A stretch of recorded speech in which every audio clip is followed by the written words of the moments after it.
Mesdames et messieurs, bonjour. Je m'appelle Florent Montaclair, je suis enseignant à l'université de Franche-Comté et je vous propose aujourd'hui une première conférence, quelques autres suivront sur le même sujet, à savoir la représentation de la Franche-Comté dans la littérature. Alors, avant d'entrer dans le vif du sujet, j'ai quelques petites précisions d'ordre scientifique. La Franche-Comté, c'est une région qui, bien sûr, a eu des écrivains. Nous avons des poètes comme André Debelle, comme Max Buchon. Nous avons des romanciers, nous avons Naudier, par exemple. Nous avons des hommes de théâtre comme Francis Lopez, comme bien sûr Victor Hugo. Vous l'attendiez sans doute, celui-ci. Bien, nous avons des écrivains qui sont nés dans cette ère géographique. Mais ce n'est pas de cela que je vais parler, pas spécifiquement en tout cas de cela. Ce n'est pas en quoi la Franche-Comté a été une terre prolifique, a été une terre qui a donné naissance à des écrivains qui ont marqué la littérature française, c'est le regard inverse. C'est comment la Franche-Comté est vue par les écrivains du reste de la France. Comment des écrivains nés à Paris, nés en Bourgogne, nés en Bretagne, nés en Normandie, comment des écrivains de langue française, ayant une célébrité nationale voire internationale, comment et pourquoi des écrivains ont parlé de la Franche-Comté. Ce n'est donc pas la Franche-Comté qui se regarde, mais c'est le reste de la France, c'est la littérature française qui regarde la Franche-Comté. Et quand on observe qui a parlé de la Franche-Comté dans la littérature française, eh bien, on est tout à fait sidéré par le nombre des écrivains. Victor Hugo, Charles Nodier, Colette, bien sûr, parce qu'ils ont vécu, fût-ce très très peu de temps, en Franche-Comté, mais aussi Lamartine, mais aussi Marcel Aimé, mais aussi Marot, Clément Marot, Jean Racine, Chateaubriand, Balzac, Mérimée, Flaubert, Mallarmé, Zola, Voltaire, La Fontaine, Rousseau et tant d'autres. En regardant la liste des écrivains qui, à un moment donné, à un moment ou à un autre de leur production, ont émis le besoin de parler de la Franche-Comté, on est tout à fait étonné par la dimension très, très littéraire que prend la Franche-Comté. Alors, nous allons entrer dans le vif du sujet, mais avant, une dernière petite réflexion. Est-ce que ça existe, la Franche-Comté? Ah, une grande question. Et cette question pourrait être l'objet d'un cycle pluridisciplinaire de l'université ouverte. On pourrait convoquer les sociologues, les historiens, évidemment les juristes, les politologues et les littéraires, et les géographes bien sûr, pour répondre à une telle question.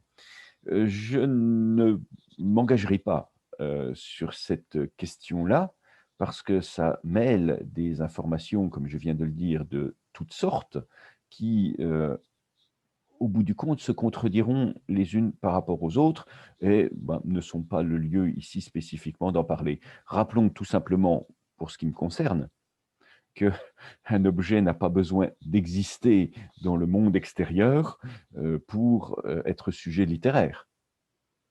Les fantômes, les vampires, les sorcières, ces phénomènes-là ont une petite réalité extérieure, pour le moins, mais il n'empêche que ce sont des très grands sujets de la culture, qu'il y a un fait sorcellerie, qu'il y a un fait vampire, qu'il y a un fait fantôme qui apparaît dans toute la littérature actuelle en tout cas, mais bien au-delà occidentale, des derniers siècles. Donc ces phénomènes-là sont des créations de l'esprit, c'est mon avis. Il n'empêche que ce sont des sujets littéraires. Et la Franche-Comté dont je vais vous parler, c'est aussi une vue de l'esprit. Prenons cela comme ça. Et la justification que je donnerai à cette idée qui peut-être vous choquera, c'est le fait que ce dont je vais vous parler, c'est de la Franche-Comté à un moment précis, la conception de la Franche-Comté, qui est la nôtre. À savoir que là, en 2020, nous avons des régions en France, nous avons des découpages administratifs. Le fait est que nous avons un gros découpage administratif qui est Bourgogne-Franche-Comté, et que dans ce Bourgogne-Franche-Comté, il y a un petit sous-ensemble qu'on appelle Franche-Comté, construit historiquement, fait de briques et de broc, pourrais-je dire aussi, à savoir que ce que nous appelons Franche-Comté, quand nous regardons les informations régionales qui nous donnent la météo sur cet petit espace, qui nous donne les nouvelles de ce petit espace, eh bien, qu'a-t-on dedans? On a des objets, prenons ça sous le nom d'objets, on a des territoires qui sont dans cet ensemble franc-comtois, depuis, étiquetés sous ce nom Franche-Comté, depuis relativement peu de temps. Les deux exemples les plus simples que l'on pourrait prendre, c'est évidemment Belfort, le territoire de Belfort.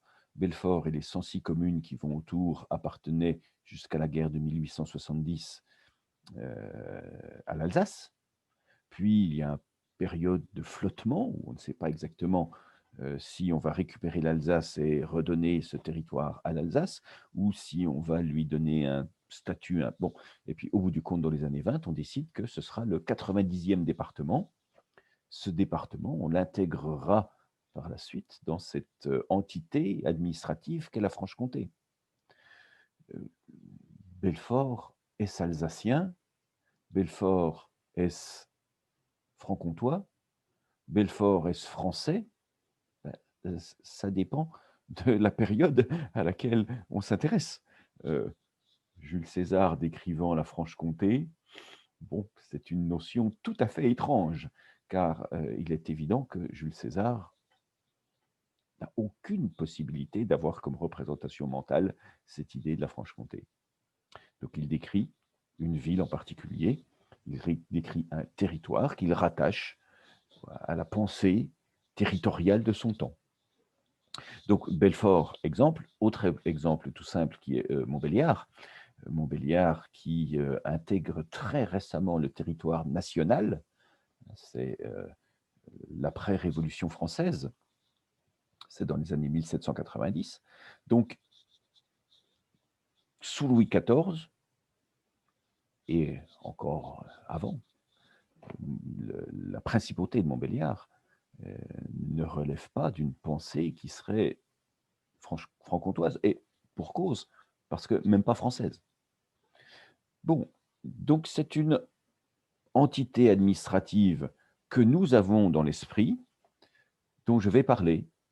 C'est ce territoire qui va, je l'ai dit, de l'Alsace du Sud à la région lyonnaise du Nord, et puis qui va de la Suisse d'un côté à la Bourgogne de l'autre. Voilà, c'est cet espace qui a connu des aléas historiques, mais au bout du compte, dont les écrivains français, et par là même les lecteurs, donc le peuple français, ont une représentation, ont une idée.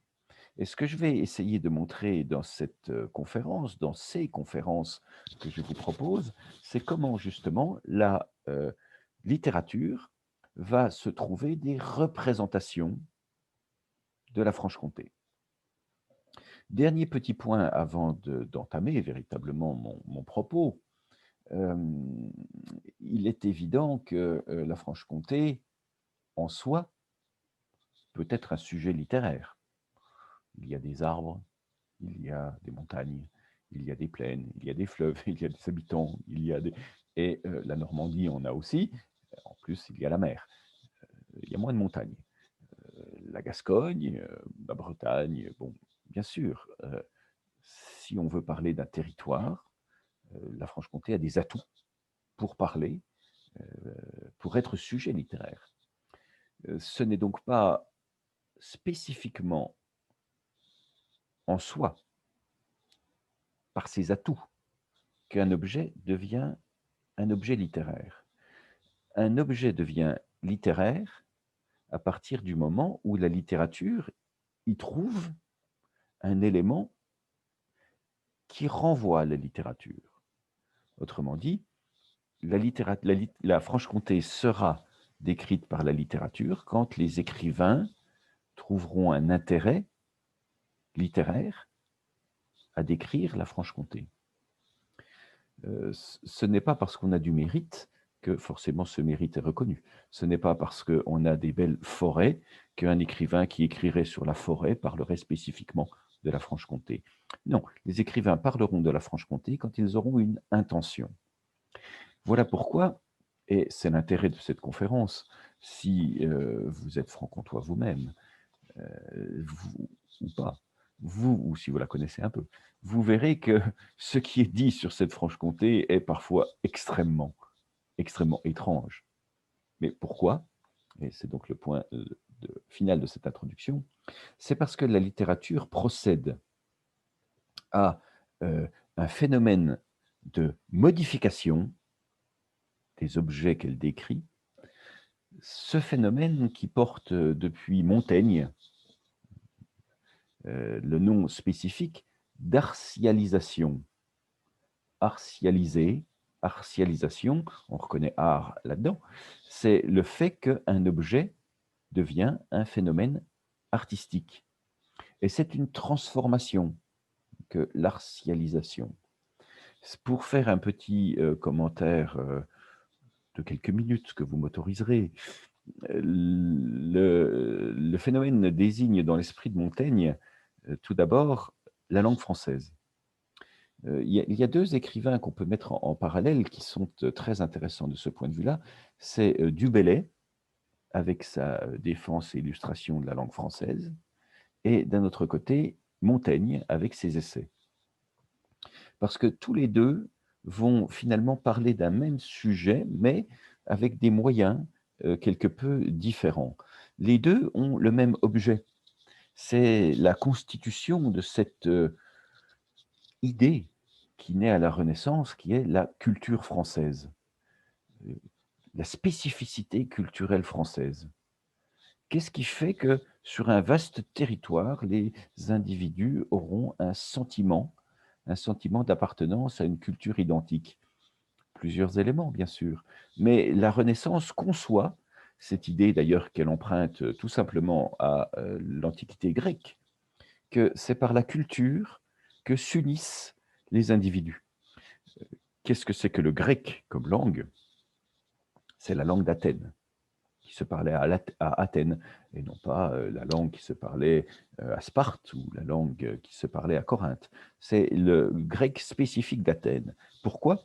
Eh bien parce qu'Athènes a culturellement rayonné sur l'ensemble du monde grec, parce que c'est à Athènes que se sont trouvés les grands philosophes, les grands auteurs de tragédie, les grands auteurs de comédie, les grands auteurs de discours. La langue d'Athènes a rayonné sur l'ensemble du territoire grec. Et cette idée est immédiatement comprise, et par le pouvoir royal français de la Renaissance, et par les écrivains. Et les écrivains, comme Du Bellay, dans la défense et illustration de la langue française, vont appeler à produire non plus en latin, comme on faisait souvent avant encore, mais à produire en français. Il faut que le français soit véhiculé par l'œuvre littéraire.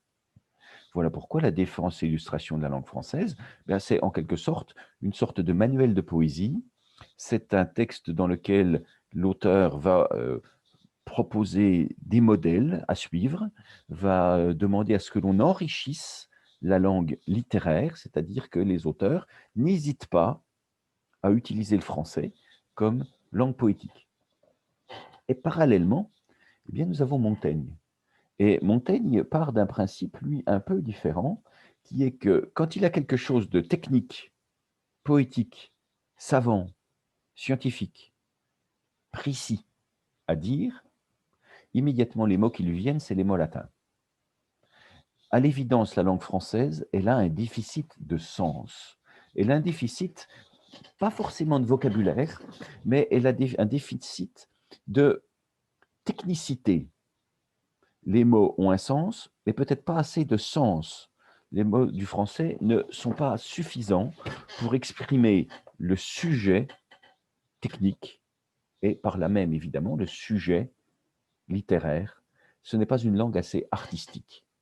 Et Montaigne appelle donc à artialiser la langue française, c'est-à-dire à l'utiliser en situation de littérature, c'est-à-dire aussi à donner aux mots un sens qui ne soit plus le sens basique, mais aussi un sens poétique. Alors ce phénomène d'artialisation, qui d'ailleurs est extrêmement, c'est un concept qui est très vigoureux actuellement dans une discipline comme la géographie, par exemple. Parce que la géographie parle d'artialisation du territoire ou d'artialisation du paysage. Ce principe, donc, c'est de prendre un objet brut, puis de le rendre artistique, puis de le théoriser dans sa forme. Le plus simple à comprendre, c'est Versailles. C'est un champ, c'est un marais plutôt, enfin, c'est un territoire brut. Ce territoire brut, il va être artialisé, c'est-à-dire qu'il va être aménagé. Le nôtre, les jardins de le nôtre qui transforment ce terrain brut. Et une fois le jardin terminé, le territoire a été transformé, il a été transformé en œuvre d'art. Eh bien, il y a une autre phase qui est celle du discours sur comment faire un jardin à la française. On a un terrain brut, on a un terrain aménagé, puis finalement on a un concept, un livre qui nous dit comment faire des livres qui nous disent comment faire un jardin à la française. C'est ce qu'on appelle les phénomènes d'artialisation. L'objet brut devient œuvre d'art et l'œuvre d'art est théorisée. La Franche-Comté, c'est un objet brut.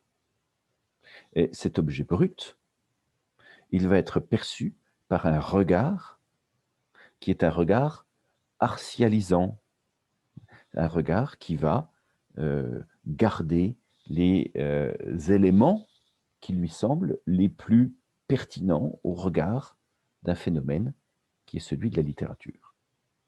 Ce que je vais vous montrer dans ce petit cycle de conférences, c'est donc qu'en fonction du regard qu'a l'écrivain, il va faire émerger des éléments différents de la Franche-Comté, mais des éléments qui parfois vont nous étonner beaucoup. Chaque courant artistique a ses propres axes, ses propres pensées de l'art, ses propres philosophies, ses propres réflexions esthétiques. Et donc, chaque courant artistique va garder certains éléments qui ne seront pas forcément d'un courant à l'autre les mêmes, et qui, justement, parce que ce sont des courants différents, seront différents d'un courant à l'autre. Je vais prendre un exemple qui est tout à fait simple et que vous comprendrez facilement. C'est celui de la caricature, grand sujet dont on parle maintenant. Qu'est-ce que c'est que caricaturer? Bien, vous voyez que vous m'avez en face de vous. Si je demandais à un peintre réaliste de faire mon portrait, eh bien, on peut considérer qu'il ferait quelque chose qui ressemblerait un peu à ce que je suis, tel que vous me voyez. Mais si je demande à un caricaturiste de me représenter, il va regarder et les uns vont plutôt me faire émerger un gros nez, d'autres des grosses oreilles, d'autres, bon, voilà. Je vais être toujours moi-même et reconnaissable, mais avec des éléments qui seront accentués parce qu'il y aura tel aspect sur lequel l'artiste se sera focalisé. Eh bien, c'est ça, la représentation d'une région dans la littérature. C'est se focaliser sur certains éléments. Je vais vous donner un exemple qui va vous surprendre sans doute beaucoup, mais qui va s'expliquer très facilement. Il y a des travaux donc en en histoire et en géographie sur l'artificialisation. Et je me référerai ici aux travaux de Sidonie Marshall sur la région de Béziers. Ces études ont montré que Béziers se trouve être relativement souvent prise comme sujet d'étude par la littérature germanique ou les voyageurs germaniques du XVIIe siècle. Alors pourquoi? Et qu'en disent-ils? Eh bien, ce qui les marque très profondément dans la région de Béziers, c'est la présence romaine. C'est ces vestiges de la romanité.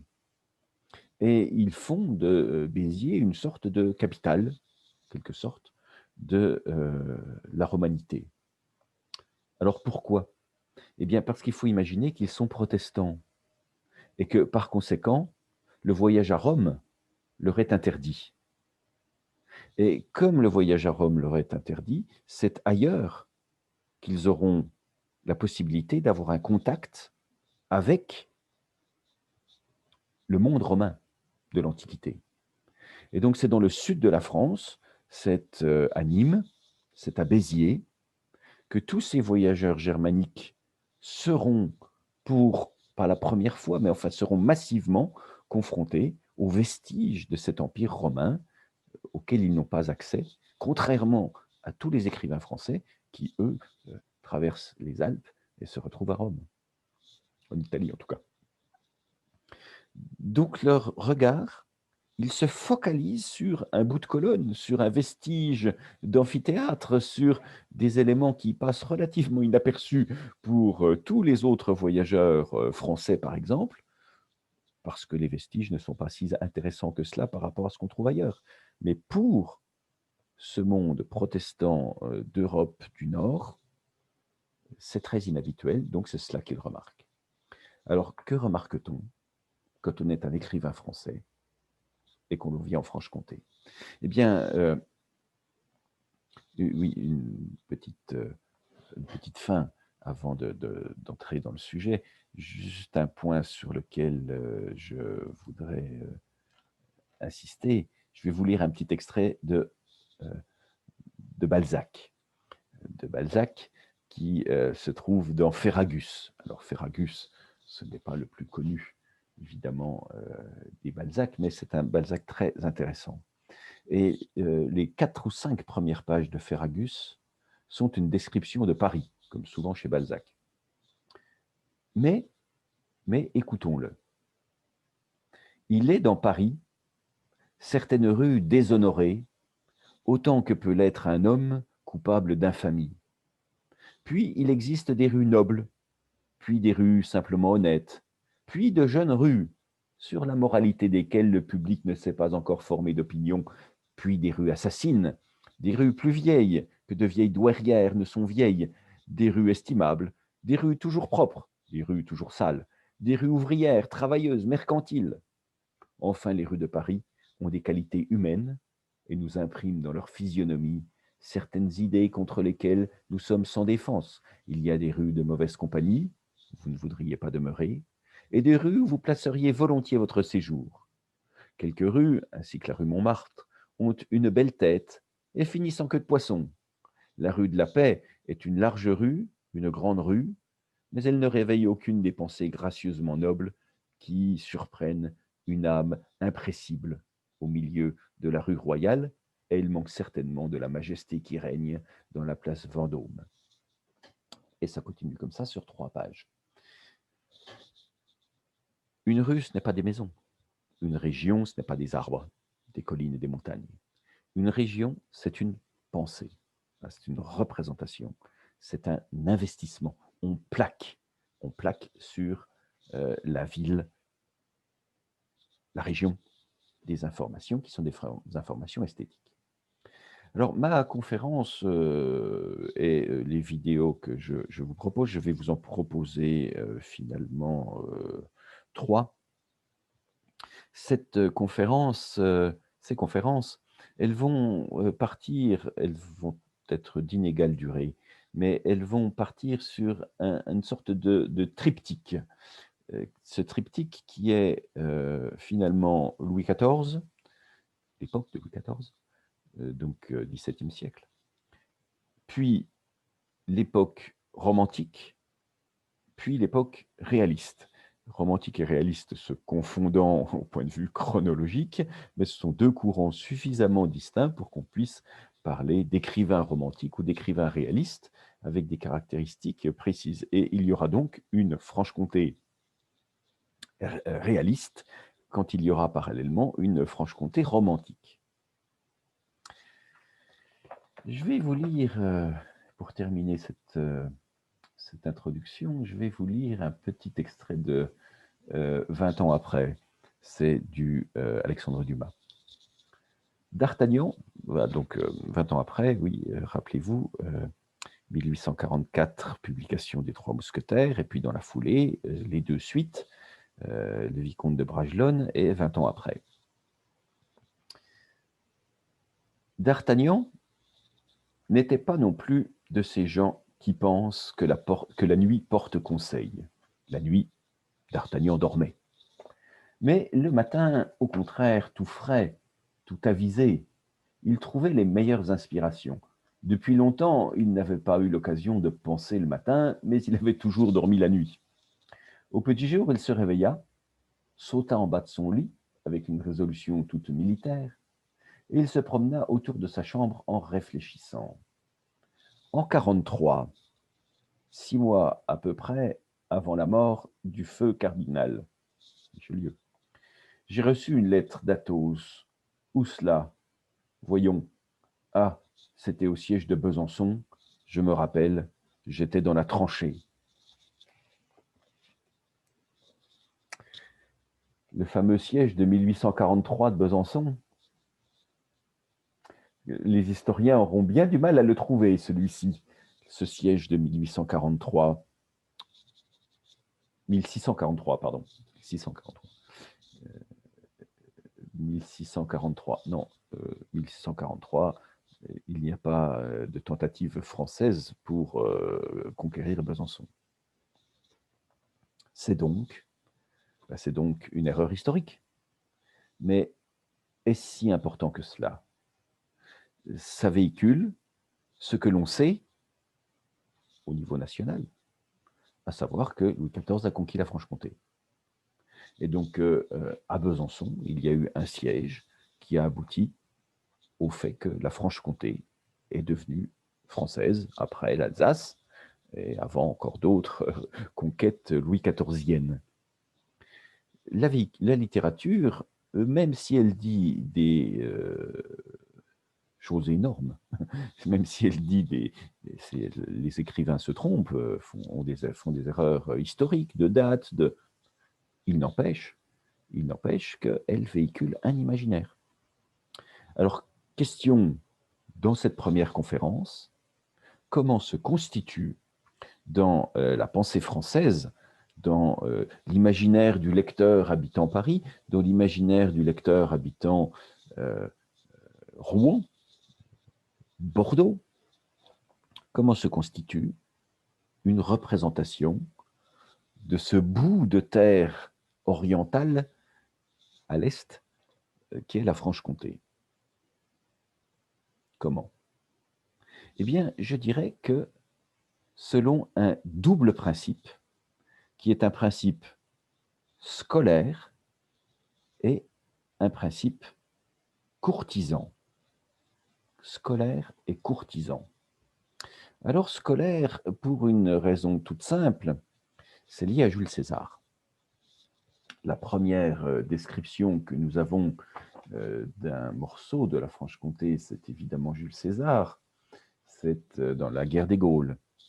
Dans la guerre des Gaules, Jules César justifie le fait que, bien qu'étant gouverneur d'une province romaine, la Provincia, ce qu'on appelle la Provence maintenant, ce gouverneur de cette partie-là, il est intervenu dans la Gaule du Nord, au-dessus de la Provincia, pour, eh bien, pourquoi exactement? Et il se justifie en disant qu'il a été appelé par des tribus gauloises, mais qu'il est intervenu pour stopper des invasions qui pourraient, à terme, avoir été dangereuses pour les provinces romaines elles-mêmes. Et dans cette idée, il y a donc remonté des légions le long de la vallée du Rhône et arrivé à un moment dans une zone frontalière où il y a une ville particulièrement défendue naturellement par sa configuration. Et nous avons là, dans la guerre des Gaules, une des très, très rares descriptions. Et c'est cela qu'il faut envisager, c'est que la guerre des Gaules, c'est un texte qui ne possède quasiment aucune description. Et là, il y en a une. Ce qui fait que quand dans les manuels scolaires, on cherchera des extraits de Jules César, on en trouvera beaucoup, beaucoup, beaucoup. On trouvera des récits de bataille, on trouvera des justifications, on trouvera des discours, on trouvera beaucoup de choses. Mais si on veut une description, ben finalement, on n'a pas beaucoup le choix. On n'a pas beaucoup le choix. Et la conséquence, c'est que dans tous les manuels scolaires de latin, quand il y a un extrait de Jules César, c'est, parmi d'autres, l'extrait de la description de Besançon. Ce qui fait que tous les Français qui ont fait des études au XIXe siècle secondaires, qui sont allés jusqu'au baccalauréat, ont quasi nécessairement traduit à un moment donné en français la partie de la guerre des Gaules qui décrit Besançon. Je vous rappelle que jusqu'au début du XXe siècle, la composition latine et la version latine, et aussi le thème en fonction des lois, était l'exercice obligatoire du baccalauréat. Donc pour avoir le baccalauréat, il fallait de toute façon lire du latin et écrire du latin et traduire du latin. Donc Jules César étant avec Cicéron, avec quelques autres, quand même un auteur au style majeur, on peut dire que jusqu'au XXe siècle, quasi tous les écrivains, un jour dans leur vie, ont lu la description de Besançon par Jules César. Petite description. Après 3 jours de marche, on lui apprit qu'Arioviste, avec toutes ses forces, se dirigeait vers Vézoncio, la ville la plus importante des Séquanes, pour s'en emparer, et qu'il était déjà à 3 jours des frontières de son royaume. César pensa qu'il fallait tout faire pour éviter que la place ne fût prise. En effet, c'est là que commence la description, elle possédait en très grande abondance tout ce qui est nécessaire pour faire la guerre. De plus, sa position naturelle la rendait si forte qu'elle offrait de grandes facilités pour faire durer les hostilités. Le Doubs entoure presque la ville entière d'un cercle qu'on aurait dit tracé au compas. L'espace que la rivière laisse libre ne mesure pas plus de 1600 pieds, et une montagne, élevée, le ferme si complètement que la rivière en baigne la base des 2 côtés.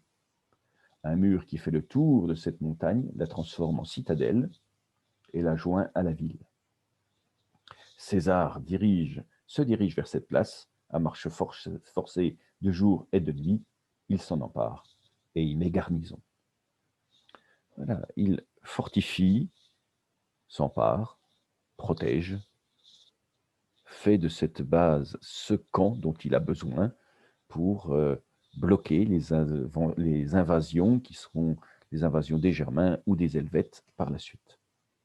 Donc il y a dans la guerre des Gaules un moment important qui est cette description de Besançon, parce que c'est une des très rares descriptions et parce que c'est un événement important dans la pensée de Jules César sur cette idée qu'à un moment donné, il faut fortifier les frontières contre des arrivées de populations nordistes, les Germains, ou orientales, les Helvètes.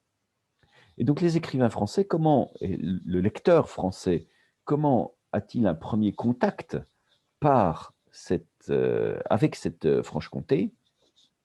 Ben, finalement, par le fait qu'à un moment donné, dans son parcours scolaire, il a vu, il a lu ce texte, qui est une des rares descriptions, je le répète, de la guerre des Gaules.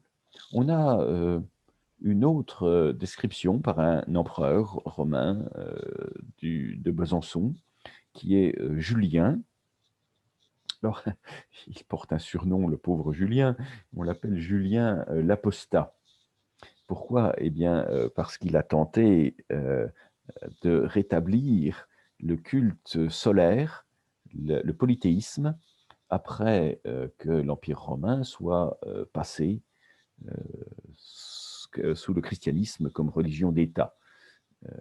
Lorsque le christianisme devient la religion d'État, ça ne se fait pas en un instant, des empereurs tombent, d'autres arrivent, et lorsque Julien l'Apostat, celui qui reniera sa foi, lorsque Julien prend le pouvoir, il tente de réinstaurer un culte oriental à Mitra, au soleil, ce qui fait qu'il tentera un retour vers une forme de paganisme. Il n'empêche que dans sa lettre à son maître, eh bien, il fait une petite description de Besançon. Dès que je fus devenu empereur, après avoir fait campagne contre les barbares, campagne qui dura 3 mois, en revenant vers les rivages gaulois, je me mis à faire des recherches et à interroger les survivants pour savoir si par hasard un maître n'y avait pas abordé. Il recherche son maître philosophe. Or, lorsque je fus aux abords de Besançon, c'est maintenant une petite ville repliée sur elle-même, mais autrefois elle était grande et parée de monuments luxueux, puissante par son enceinte, et de plus par la nature même du site. Le Doubs en effet l'entoure, et elle se dresse comme un promontoire dans la mer, inaccessible pour ainsi dire aux oiseaux eux-mêmes, sauf aux endroits que la rivière, en l'entourant, laisse comme des plages avancées. Or donc, près de cette ville se présenta à moi un cynique, porteur d'un petit manteau et d'un bâton. Ça continue.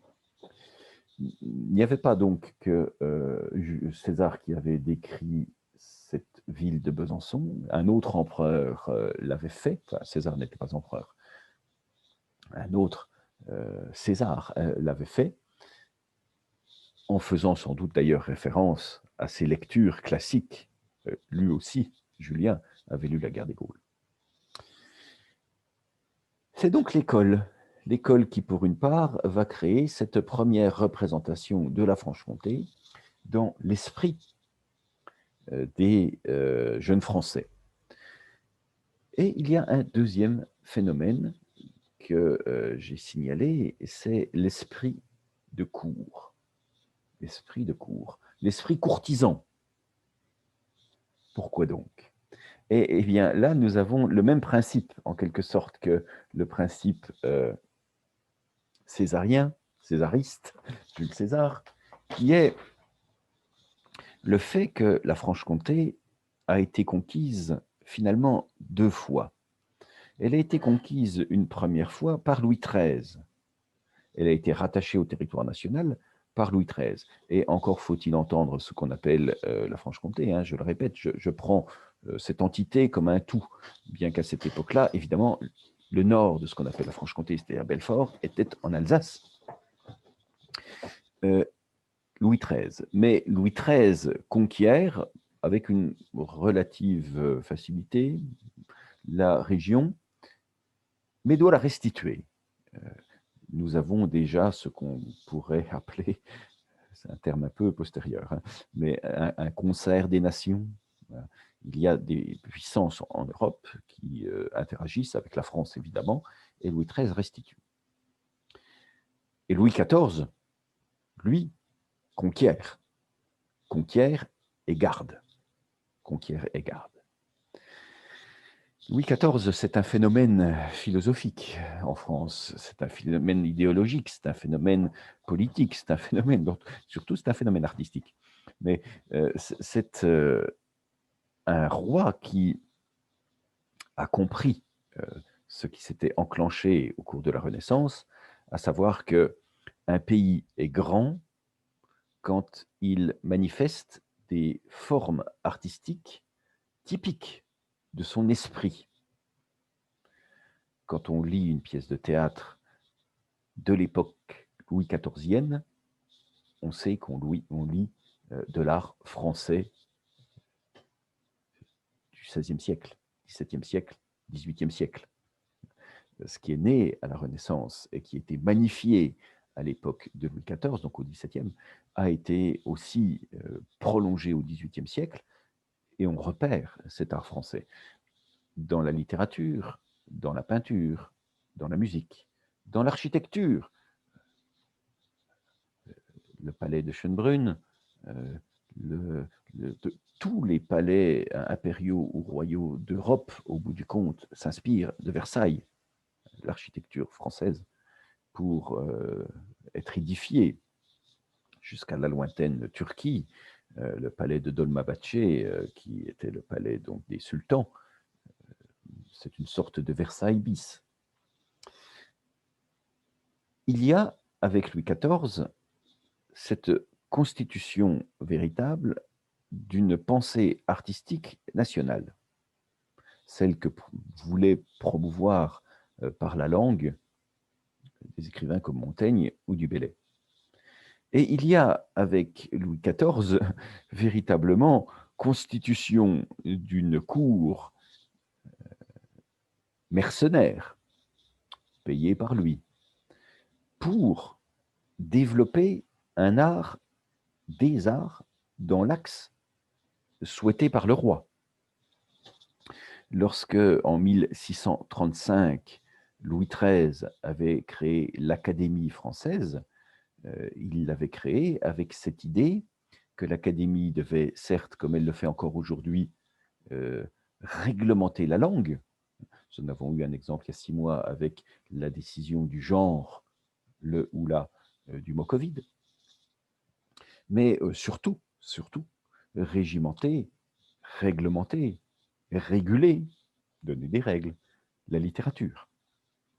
On sait que sous Louis XIV, l'Académie française est convoquée pour dire le bien et le mal sur un certain nombre de pièces de théâtre. On sait par exemple qu'elle est convoquée sur le Cid. Est-ce que le Cid, c'est une pièce acceptable? Est-ce que le Cid, donc Corneille, est-ce que le Cid relève de cet art français que l'on veut promouvoir ou pas? Et les académiciens donc, discutent de cette question-là. Est-ce qu'elle respecte bien l'esthétique française, celle des 3 unités, celle de l'organisation en scène, celle de la bienséance? Bon, une discussion qui se fait.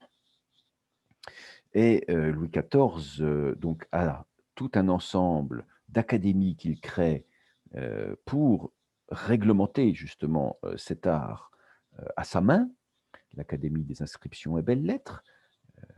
C'est Perrault qui en prendra, Charles Perrault, qui en prendra la direction, pendant que Claude Perrault, son frère, lui, restaurera le Louvre. Il est architecte, il fabriquera cet exemple typiquement français de l'architecture, qui est ce qu'on appelle la double colonnade du Louvre.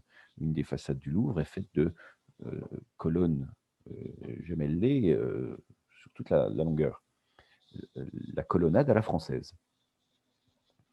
L'Académie de peinture de Rome, l'Académie d'opéra, ce sera la dernière, l'Académie de danse. Bon, il légifère à travers les académies sur ce qu'est l'art typique.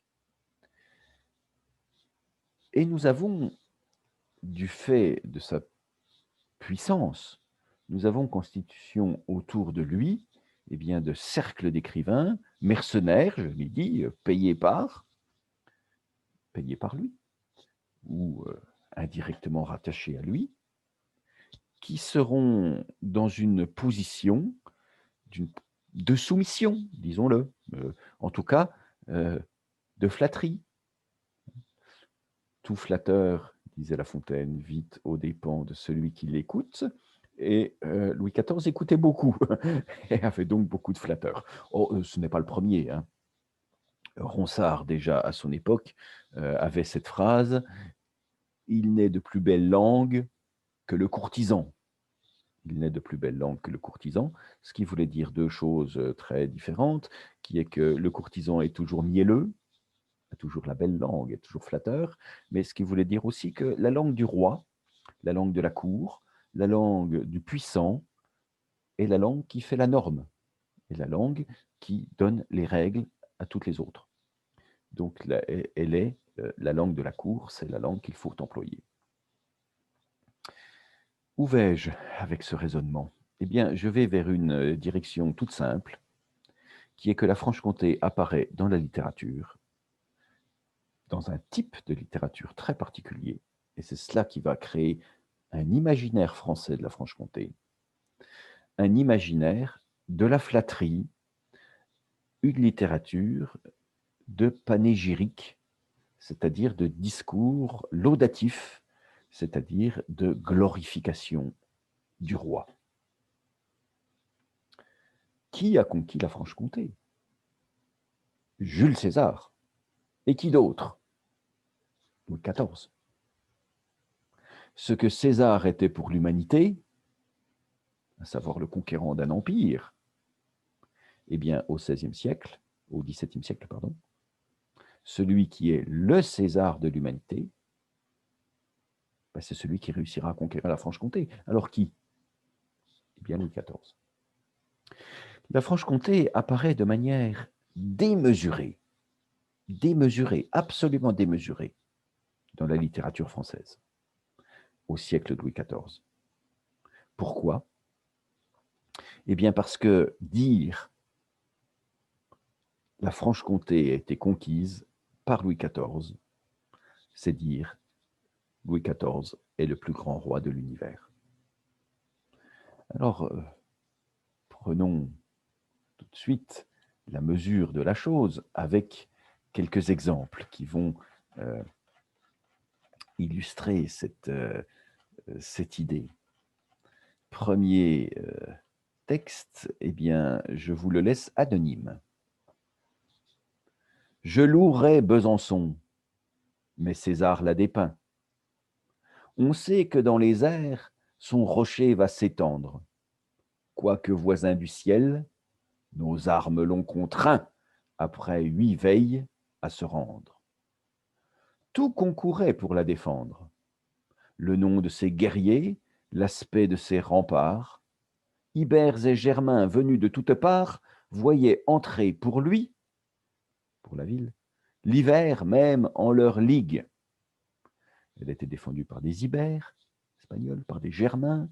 L'hiver contribuait à la protéger. 8 retours de l'aurore ont décidé son sort. Louis est un torrent dont les plus fortes digues ne sauraient arrêter l'effort. L'hiver défendait Besançon. Sa géographie défendait Besançon.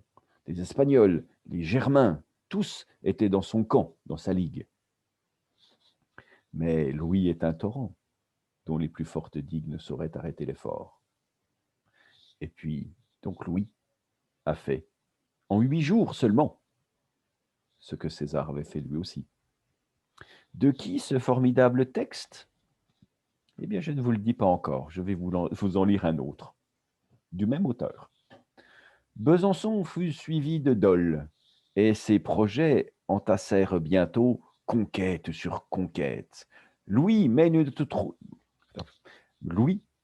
une troupe au combat toujours prête. En autant de héros, il change ses sujets. Le roi inspire chacun de ses soldats et le transforme chaque individu, parce qu'il est là, en héros. Rien ne résiste aux mains conduites par sa tête.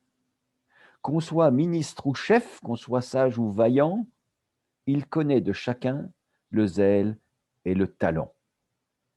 Sous ses ordres, louvoie d'une peine assidue, par l'exemple du prince, au travail animé, suffit seul à son soin d'une immense étendue. Louvois, inspiré par le roi, mène l'attaque. Et ça finit. Quel génie! Il est vrai que Louis l'a formé. Louvois est un génie. Mon bon ministre, vous avez vu que je dis du bien de vous. Mon bon Louvois, quel génie vous êtes. Mais pourquoi Louvois est-il un génie? Eh bien parce que le roi l'a formé. Quel génie! Il est vrai que Louis l'a formé. Alors, de qui ces panégyriques? Eh bien, de La Fontaine, Jean de La Fontaine. La référence exacte, la voilà, c'est prise de Dole et prise de Besançon. Tout flatteur vit aux dépens de celui qui l'écoute, disait La Fontaine. Et en disant cela, il savait bien de qui il parlait, aussi lui-même. Mais ce fait lafontainesque n'est qu'un dans une marée de textes. Parler de la Franche-Comté, c'est dire la grandeur du roi. Et donc tout le monde va en parler. Je vous donne un autre exemple d'un écrivain qui était un peu passé, bon, un peu passé, mais qui eut son heure de gloire en tant qu'épistolier, c'est-à-dire auteur de lettres, c'est Vincent Voiture. Vincent Voiture, Monsieur, ce royaume n'avait que deux sortes d'ennemis. Donc il écrit des lettres. Donc, ce royaume n'avait que deux sortes d'ennemis qu'il dut craindre, les Huguenots et les Espagnols. Monsieur le cardinal entra dans les affaires, se mit en l'esprit de ruiner tous les deux. Nous n'avions guère plus de bonheur devant Dole, où la longueur du siège nous en faisait attendre une mauvaise issue. Avec Louis XIII, donc, c'est difficile, c'est une conquête particulièrement ardue, c'est une conquête particulièrement difficile, mais, mais, mais, après Louis XIII vient Louis XIV. La lettre est un peu longue, je coupe, c'est la lettre du 24 décembre qui est envoyée au cardinal de La Valette. Difficulté d'une conquête, impossibilité d'une conquête, mais triomphe de l'impossibilité. Nous avons de Bossuet. Alors Bossuet, ça ne nous étonnera pas, puisque c'était tout de même celui qui était chargé en général de glorifier par ses discours funèbres plutôt les personnes royales. Il avait fait très très forte impression à l'enterrement, par son panégyrique sur l'enterrement de Madame, la sœur du roi, par cette formule Madame se meurt, Madame est morte. Alors, tout le monde s'extasiait devant ce raccourci qui provoquait tant d'émotions. Alors, il en a fait plusieurs, en particulier celle-ci, l'oraison funèbre de très haut et très puissant prince Louis de Bourbon, prince de Condé, premier du sang. Il l'a prononcé à l'église Notre-Dame de Paris le 10e jour de mars 1687. Donc il est en train de faire l'éloge du Grand Condé. Le corps du Grand Condé est là reposant dans l'église. Et que dit-il? Ce fut alors que Louis, qui, après avoir achevé le rude siège de Besançon et avoir encore une fois réduit la Franche-Comté avec une rapidité inouïe, était revenu tout brillant de gloire pour profiter de l'action de ses armées de Flandre et d'Allemagne, commanda ce détachement qui fit en Alsace les merveilles que vous savez, et parut le plus grand de tous les hommes, tant par les prodiges qu'il avait faits en personne, que par ceux qu'il fit faire à ses généraux. On est en train de prononcer l'éloge funèbre du Grand Condé, et Louis acheva le rude de Besançon, rude siège de Besançon, réduit de nouveau la Franche-Comté, revenu tout brillant de gloire. On ne parle pas de la Franche-Comté parce qu'on y est allé. On ne parle pas de la Franche-Comté parce qu'on a quoi que ce soit à dire de la Franche-Comté. On parle de la Franche-Comté parce que c'est le joyau le plus brillant de la couronne du roi. Le roi, de toutes les actions qu'il a pu faire, eh bien, il en est une qui détonne de toutes les autres, c'est la conquête de la Franche-Comté. Parce qu'aussi son père avait échoué à le faire, donc lui, il a réussi là où les autres rois avaient échoué depuis César. Encore un texte, qui est un peu long, mais je me permettrai, de vous le lire, bon, parce que allez, jugement de valeur de ma part? Vous me permettrez un jugement de valeur. Il en est tellement hyperbolique, il est tellement, ampoulé, tellement qu'il en devient ridicule. Un texte de Nicolas Boileau. Vous savez que Boileau, dans son art poétique, a marqué absolument, indéniablement, durablement la poésie française.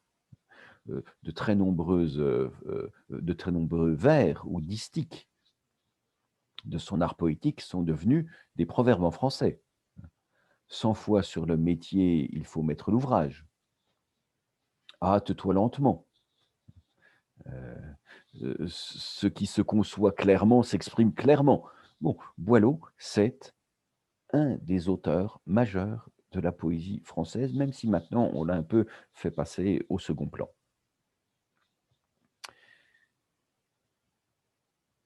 La Seine a des Bourbons, le Tibre des Césars. Louis XIV est pour la France ce que César est pour le monde et pour l'Italie. Dans une assez grande épître, donc je vais en faire quand même beaucoup de coupes, mais je vais vous garder l'idée centrale quand même, qui s'appelle Au roi. Boileau va faire la liste de toutes les conquêtes possibles du monde et arriver à une conclusion. Grand roi, c'est vainement qu'abjurant la satire, pour toi seul désormais, j'avais fait vœu d'écrire. Dès que je prends la plume, Apollon éperdu semble me dire: arrête, insensé, que fais-tu? Sais-tu dans quel péril aujourd'hui tu t'engages? Cette mer où tu cours est célèbre en naufrage. Donc, quand on parle de Louis XIV, Apollon s'en mêle et dit, le dieu de la poésie, Apollon dit attention, c'est direct difficile de rendre la grandeur, tellement elle est brillante, du roi. Cette mer, dit Apollon, cette mer où tu cours est célèbre en naufrage. Ce n'est pas qu'aisément, comme un autre, à ton char, je ne pus s'attacher Alexandre et César. Et oui, le dieu de la poésie dit à Boileau, tu vas avoir du mal à parler d'Alexandre et César. Qui est Alexandre, qui est César? C'est Louis XIV. Je ne, ce n'est pas qu'aisément, comme un autre, à ton char, je ne puisse attacher Alexandre et César, qu'aisément je ne puisse en quelques odes insipides t'exalter aux dépens et de Mars et d'Alcide, te livrer le Bosphore, et d'un vers incivil proposer au sultan de te céder le Nil. Oui, bien sûr, tu peux parler de Mars, le dieu de la guerre. Tu peux parler d'Alcibiade, le grand conquérant. Tu peux parler de la conquête du Bosphore, de la conquête du Nil. Mais tout ça, ce n'est quand même que des broutilles. Dans un si beau projet, si ma muse rebelle n'ose le suivre aux champs de Lille et de Bruxelles, sans le chercher au bord de l'Escaut ou du Rhin, l'appel offre à mes yeux plus calme et plus serein. Bien sûr, je pourrais décrire le roi en guerre sur les bords de l'île, donc ça c'est l'Alsace, Bruxelles, ou l'Escaut, ou le Rhin. Oui, grand roi, laissons là les sièges, les batailles, qu'un autre aille en rimant renverser des murailles, et souvent sur tes pas marchant sans ton aveu, s'aille couvrir de sang, de poussière et de feu. À quoi bon d'une muse au carnage animé, chauffer ta valeur, déjà trop allumée? Oui, bien sûr, grand roi, je peux rappeler toutes tes immenses victoires en Alsace, rappeler tes immenses combats.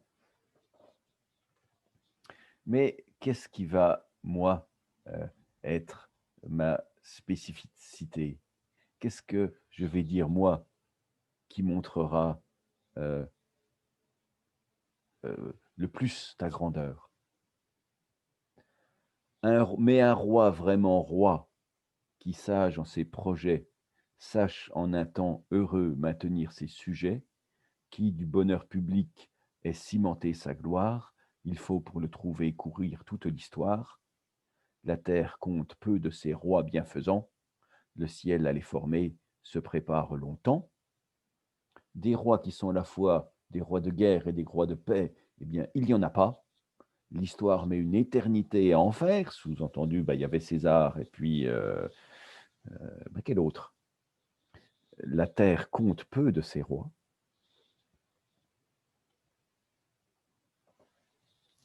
Grand roi sans recourir aux histoires antiques, ne t'avons-nous pas vu dans les plaines belgiques, quand l'ennemi vaincu, désertant ses remparts au-devant de ton joug, courait de toutes parts?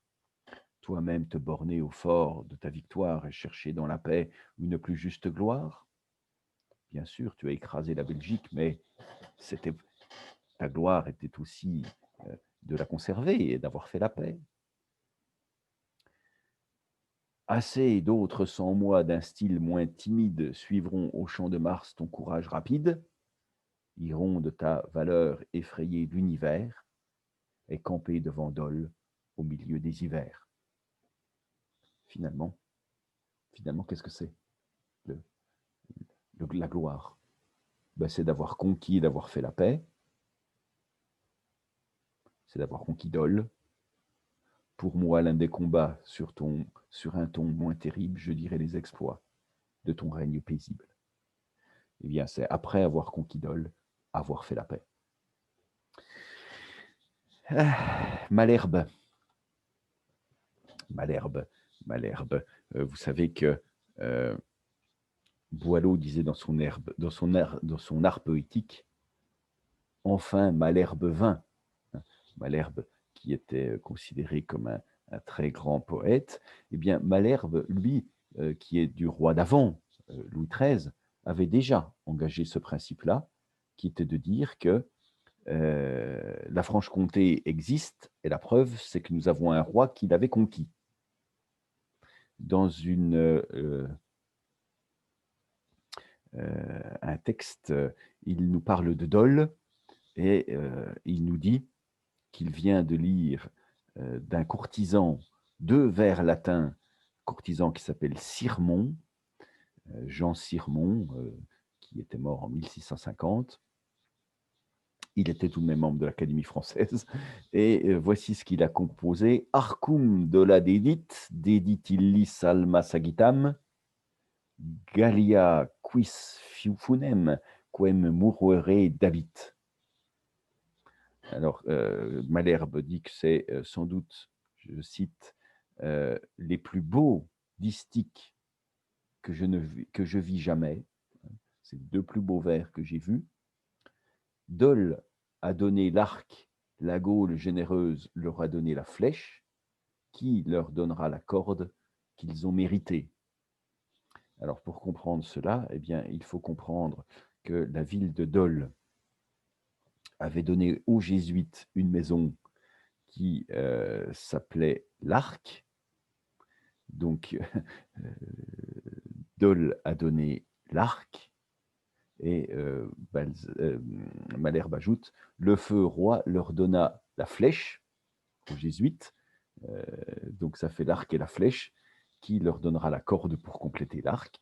Bon, ce n'est pas spécifiquement sur la Franche-Comté, mais ça crée un imaginaire. Quand on doit parler d'une conquête, eh bien, rappelons que le feu roi, donc Louis XIII avait déjà conquis la Franche-Comté. C'est Louis XIV qui la conquérera définitivement. Et on pourrait multiplier les exemples dans cette idée-là. Ce qui m'amène une petite déviation, toujours sur cet esprit de cour, c'est que glorifier Louis XIV, c'est donc glorifier la prise de la Franche-Comté, mais par contre-coup, c'est aussi rappeler l'impossibilité de conquérir la Franche-Comté. C'est le principe de la guerre des Gaules.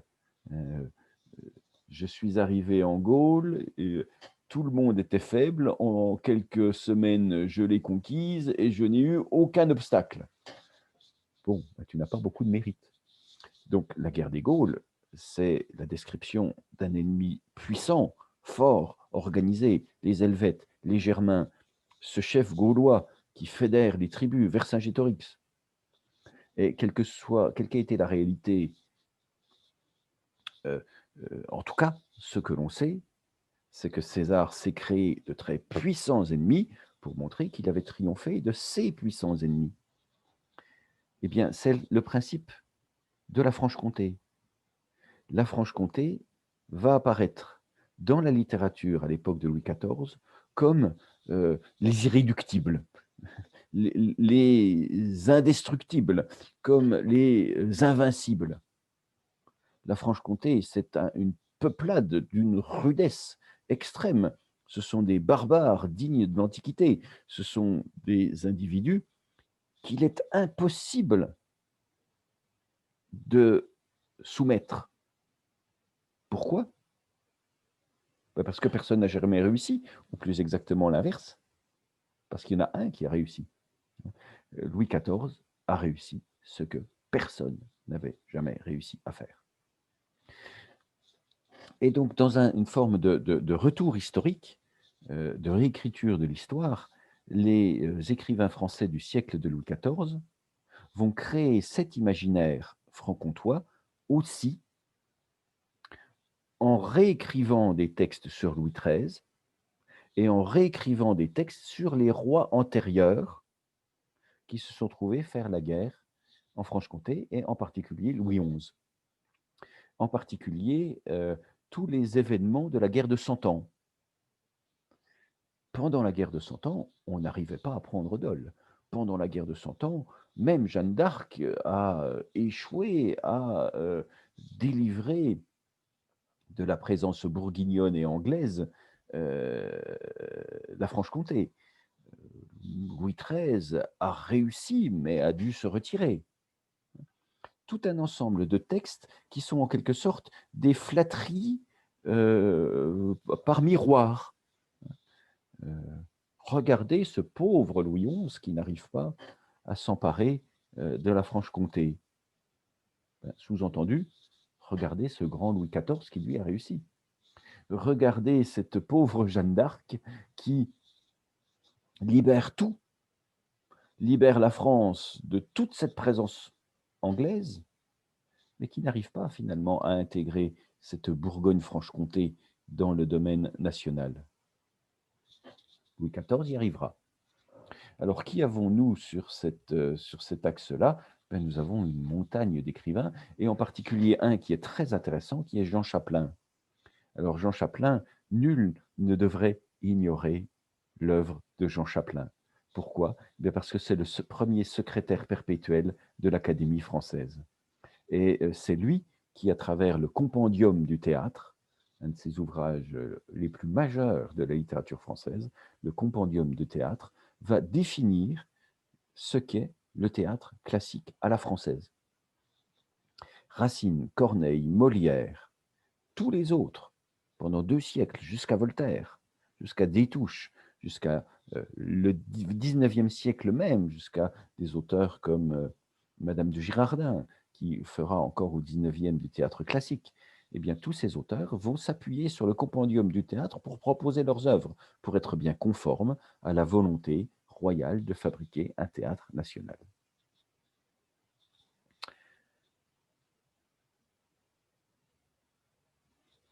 Dans un de ces textes qui s'appelle, un très très long texte, qui s'appelle L'œuvre de la pucelle, qui s'appelle plus exactement La pucelle ou la France délivrée, ce sera le titre définitif.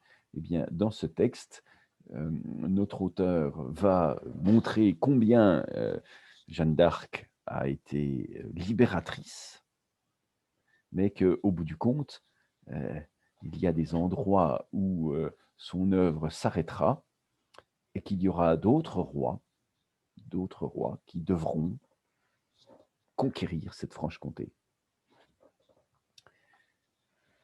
pour confondre l'erreur et bannir la licence qui du grossier bohème altérait l'innocence, sang et son père saint, d'un saint zèle enflammé, étaient alors d'emballe unis et renfermés, mais les longues fureurs de France et d'Angleterre, nourrissant ce poison en nourrissant la guerre, ils conclurent enfin que pour le réprimer, il fallait par la paix ces fureurs désarmer. Bon, nous sommes en situation de guerre, nous avons une opposition entre religieuses, nous avons des oppositions nationales, la Bohème, les Germains. Bon, faire la paix. L'accord des rois chrétiens leur sembla nécessaire s'ils voulaient aux enfers ces aveugles soustraire, et pour donner le calme à ces sanglants débats, ils élurent d'entre eux les deux plus grands prélats. Du Rhin encore était, ils quittent le rivage et font parmi le trouble un tranquille voyage. Nous avons donc une tentative de paix, et cette tentative de paix, eh bien, elle va s'exprimer où? Par Dole, par Dijon, par Beaune et par Auxerre. Ils apportent la paix dans le champ de la guerre. Où est-ce que finalement la paix va se faire? Eh bien, elle va se faire là où la conquête n'a pas été possible. Elle va se faire à Dole, à Dijon, à Beaune et à Auxerre. Donc, dans cette Bourgogne qui finalement échappera encore au territoire royal. Et image miroir, si la guerre de 100 ans n'a pas réussi à conquérir, à faire en sorte que Dole appartienne au domaine français, eh bien quelqu'un d'autre va y arriver. Charles Duclos, encore sur cette idée-là, le cardinal de Retz, qui pourtant est un opposant traditionnel à Louis XIV, devra bien reconnaître que la Franche-Comté, c'était quand même quelque chose. Qui d'autre? La Bruyère, je l'ai déjà cité, des auteurs comme Marivaux, là nous sommes sur le passage avec le XVIIIe siècle, véhiculeront encore dans des pièces les noms de la Franche-Comté. On a par exemple dans une pièce qui s'appelle La Méprise, eh bien, nous avons un comte de Belfort qui intervient. Pourquoi comte de Belfort? Eh bien, parce que Belfort appartient désormais au domaine français. C'était la conquête de l'Alsace, hein, celle-ci, qui l'avait fait arriver. Mais quand on a le choix d'un personnage et qu'on doit lui donner un titre de noblesse, eh bien, on n'a pas seulement des comtes de tel ou tel bourg de Normandie, de la Beauce, de Gascogne. Eh bien, on a des noms qui vont désormais être issus de ce nouveau territoire que le roi a fait entrer dans notre domaine national. La Franche-Comté, elle va apparaître aussi dans un imaginaire par les noms que l'on va emprunter à la Franche-Comté, dont on va émailler les textes littéraires. Cette méprise, elle ne se passe pas du tout à Belfort, mais elle contribue à cet imaginaire de la Franche-Comté dans la pensée nationale. Alors, bien sûr, la guerre n'est pas toujours glorieuse, hein. Tous les auteurs ne sont pas sur vive le roi, vive la conquête de la Franche-Comté. Et même avant la conquête par Louis XIII ou par Louis XIV, nous avons des textes qui dénoncent les guerres, qui parfois se passent en Franche-Comté. Nous avons par exemple un texte de Ferry Julio. Nous sommes là sur le XVIe siècle, et Ferry Julio avait fait un texte sur le Saint-Suaire. Le Saint-Suaire s'est trouvé un temps en Franche-Comté, et il y avait une confrérie qui était chargée de le sortir périodiquement à l'admiration des foules. Guerre n'est loin et s'y règne famine, pouvoir n'avons, soutenir telles alarmes, rien n'en savons, fort de répandre l'arme. On ne peut rien faire contre la guerre, on ne peut rien faire contre la famine, sauf de répandre des larmes. Vois ta cité, Besançon, désolée, que ne se peut espérer consoler, sinon qu'elle a bonne foi, ferme et stable, qui lui sera de grâce secourable. Vois Besançon désolé, sa seule valeur est d'avoir une foi stable et ferme. Ne consolant en notre urgente affaire, en revenant, le digne Saint-Suaire. Et il espère que le Saint-Suaire lui sera restitué. C'est que le Saint-Suaire, il est à Turin, et donc il espère, en 1557, quand il écrit cette élégie de la belle fille lamentant sa virginité perdue, il espère que le Saint-Suaire lui sera restitué. Nous avons donc, avant, l'époque de Louis XIV, déjà des apparitions de la Franche-Comté dans la littérature, et de Besançon ou de Dole. Nous avons par exemple de Clément Marot, nous avons, c'est un poète de la cour de François Ier. Eh bien, nous avons aussi une petite poésie sur la Franche-Comté, en particulier sur le siège de Dole, qui avait été fait lors de la guerre de Cent Ans. L'amiral devait prendre Dole, qui est en la Franche-Comté, et Chambéry est révolté. De nuit au soir se fait la brigue avec une petite ligue. Il y a jonction des armées pour bien, étendre l'influence française. Donc, certes, chez les plus grands poètes avant Louis XIV, nous avons apparition de cette Franche-Comté, mais c'est véritablement avec ce siècle. Pourquoi? Parce qu'elle était frontalière, donc étant frontalière, elle était ce lieu de passage des armées. Mais c'est véritablement avec Louis XIV que nous avons non seulement des textes sur la conquête de Louis XIV, mais que nous avons aussi des textes qui réécrivent l'histoire de la Franche-Comté sous cet angle qu'elle est difficile à conquérir. Nous aurons encore par la suite Le Sage, dans Le Chevalier de Beauchesne, qui racontera comment, eh bien, au fort de l'hiver, les armées royales arrivent devant Dole et comment la conquête se fait. Nous avons Bussy-Rabutin qui est un auteur épistolier, lui aussi, qui va nous raconter comment il a lui-même participé à cet événement majeur qui est le siège de Dole. Nous avons Philippe de Courcillon d'Anjou, qui est encore un épistolier, qui va nous présenter la grandeur de cette conquête qui parfois tue, certes, de grands soldats, mais qui tout de même a permis la conquête de Dole. Et avec cet exemple de Courcillon d'Anjou, nous avons un cas aussi intéressant, c'est qu'il fera une liste des territoires franc-comtois donnés par le roi à la noblesse française. Et ainsi, nous aurons dans la titulature, dans l'ensemble des titres des rois, des hauts personnages français, eh bien, nous aurons non seulement des charges en Franche-Comté, mais nous aurons encore appartenance donc, dans cet imaginaire de la Franche-Comté, parce que, eh bien, il nous dira par exemple, le vieux monsieur de la Feuillée, ancien lieutenant général des armées, est mort. Il était grand-croix de l'ordre de Saint-Louis. Il avait les appointements de gouverneur de Dole, qui est rasé présentement, et avait un petit gouvernement en Bourgogne, auprès de chez lui, que le roi a donné à son fils aîné. Donc, nous allons, c'est un exemple parmi d'autres, nous avons donc cette inscription de la Franche-Comté, dans cet imaginaire aussi de la noblesse, qu'il y a là-bas des charges, des terres, des revenus à prendre.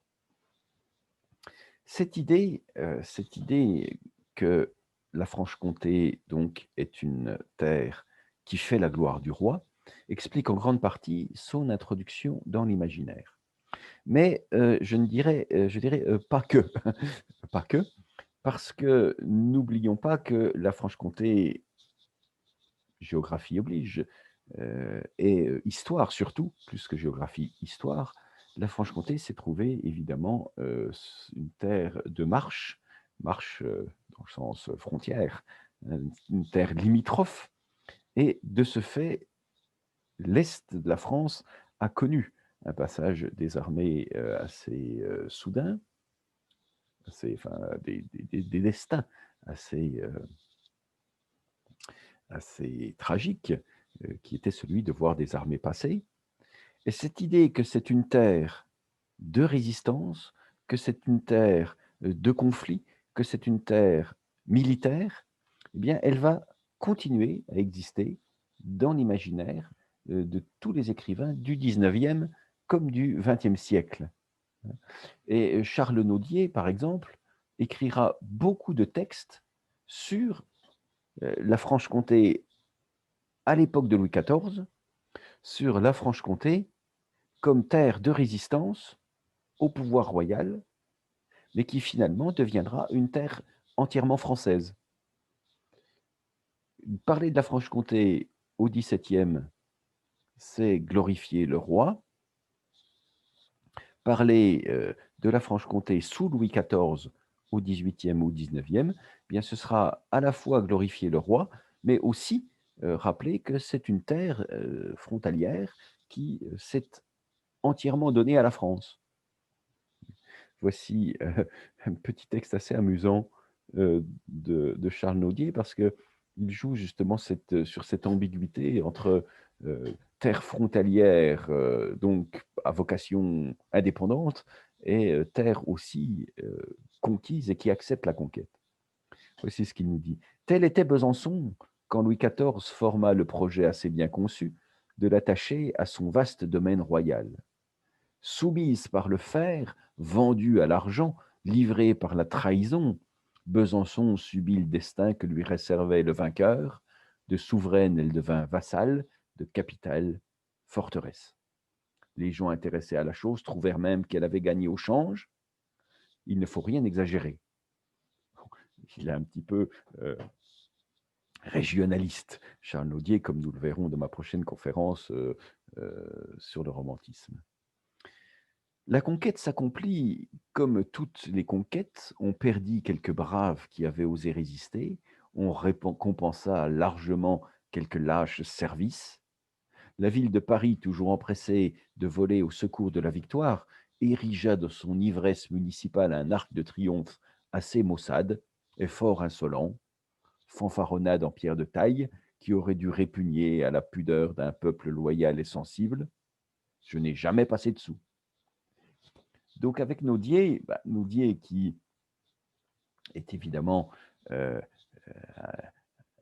un Français, un écrivain français, qui par conséquent euh, valorise cette appartenance à la France, n'en rappelle pas moins que la région a été soumise par la guerre, que c'était à la gloire de Louis XIV, mais que c'était aussi une conquête d'une terre qui avant se voulait indépendante. Sur les motivations de Nodier, nous reviendrons parce que le courant romantique se plaît quand même d'une certaine façon à dénoncer Louis XIV et plus encore celui qui était avant, à savoir Richelieu. Richelieu pour avoir créé l'Académie française et instauré le classicisme comme norme de la littérature française, et Louis XIV pour avoir poursuivi ce mouvement-là. Donc il y a une sorte de petit retournement sur cette valorisation de Louis XIV par la Franche-Comté. La Franche-Comté est aussi quelque chose qui peut exister par elle-même, terre frontalière, sans avoir besoin forcément de Louis XIV. Ce sera le cas encore de Xavier de Montépin, qui imaginera un discours tout à fait étrange entre d'un côté l'Accuzon, qui était un résistant à l'invasion française, et de l'autre côté Richelieu.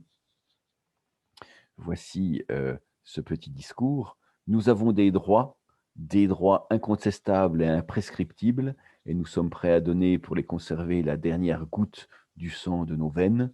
Nous sommes les descendants en ligne directe des hardis et heureux défenseurs de la Franche-Comté. Nous ne vaudrons pas moins que valaient nos pères. jusqu'au dernier souffle du dernier homme, nous garderons intact l'héritage d'indépendance qu'ils nous ont transmis. Oui, la comté est franche, elle est libre, elle veut le rester. La liberté, depuis 500 ans, n'est-elle pas le but unique de ses efforts, souvent sanglants? Nous sommes un peuple à part, nous sommes un peuple libre, nous n'obéissons qu'à nos lois, nous nommons nous-mêmes les membres du Parlement qui nous gouverne. Nous briserons la chaîne si nous en sentions les anneaux. La France nous touche, elle nous aurait bien vite enveloppés dans ses vastes frontières. Nous pouvons accepter la protection d'un roi, nous pouvons l'acheter, même par un tribut et un serment, mais nous ne voulons pas de maître et nous n'en subirons jamais. La France veut nous asservir, guerre à la France et guerre éternelle s'il le faut. Cette idée, donc, que la France est une conquête magistrale à réaliser parce que c'est un peuple rude, eh bien, cette idée va transpirer sur le 19e siècle et jusqu'au 20e. Il fallait être Louis XIV pour parvenir à triompher de la Franche-Comté. Donc, c'est une sorte de curiosité qui pourrait apparaître pour un lecteur non prévenu, qui est que la Franche-Comté est une sorte de territoire indépendantiste farouche, peuplé de barbares indestructibles. Et en fait, ça s'explique parce que c'est une artialisation, hein, comme je disais tout à l'heure. Ça s'explique tout simplement parce que c'est une vision construite d'un territoire en vue, avec un usage interne en quelque sorte, à la France, en vue de glorifier le tout-puissant roi de France. Reste que cette idée de France comme territoire de guerre est là aussi trouvée à certaines périodes précises de l'histoire d'autres finalités. Une fois que c'est constitué dans l'idée que la France est un territoire résistant par essence et que ce fut dur de le conquérir, eh bien cette idée, à certains moments précis de notre histoire, va être réactivée. Et voilà pourquoi je disais tout à l'heure que l'école a fabriqué une vision à travers César, parce que tout le monde a lu la description de Besançon, que l'esprit courtisan va construire une image de la Franche-Comté frontière, inaltérable, indestructible, intriomphable, mais que quelqu'un va quand même réussir, c'est Louis XIV pour sa plus grande gloire, et que cette image, donc, il y a l'esprit scolaire, l'esprit courtisan, et puis bien au-delà, il y a quand même, une fois cette idée construite, bien, il y a un esprit frontalier qui va naître dans l'imaginaire français. Et cet esprit frontalier, nous allons le voir sur le 19e siècle, et précisément sur la fin du 19e siècle. Pourquoi? Eh bien, parce que lorsque une part de la Franche-Comté va se trouver être l'enjeu des guerres avec nos voisins, eh bien, le regard national va changer totalement sur cette région. Et là, je parle d'une toute petite partie de la Franche-Comté. C'est pour ça que j'ai pris des précautions au début de ma conférence, qui était bien de dire que je parle d'un objet et que cet objet est très, très anachronique en fonction des écrivains, qu'on ne peut pas dire que Jules César ait décrit la Franche-Comté. Jules César a décrit une zone qui, 2000 ans plus tard, s'appellera Franche-Comté. Et là, je vais parler du territoire de Belfort. Cet esprit guerrier et belliqueux, on le voit tout à fait dans la représentation du sud Alsace, qui est donc maintenant le nord Franche-Comté. En effet, avec Louis XIV, esprit courtisan, barbare franc-comtois invincible mais vaincu. Voilà l'idée. Avec la guerre de 1870, cette idée est réactivée, dans les imaginaires, et elle est réactivée parce que justement, cette région invaincue a été de nouveau vaincue.